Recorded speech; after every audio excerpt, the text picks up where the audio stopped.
হয় আৰু জনতাই খেলি কৰাৰ কাৰণে কিছুদিনৰ আগত পুষ্পবেগ হ'ল আৰু পুষ্পবেগক আমি কৈছোঁ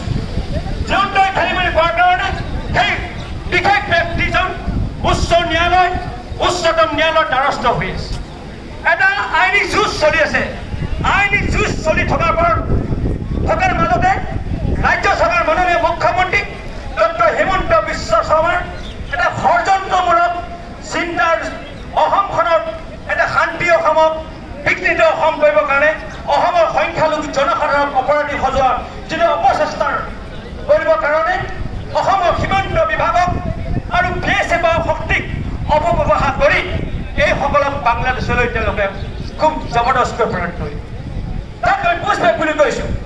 আৰু যেতিয়া আইনৰ যিটো আইনৰ পণ্ডিত তেওঁলোকক আকৌ ঘূৰাই আনিবলগীয়া হ'ল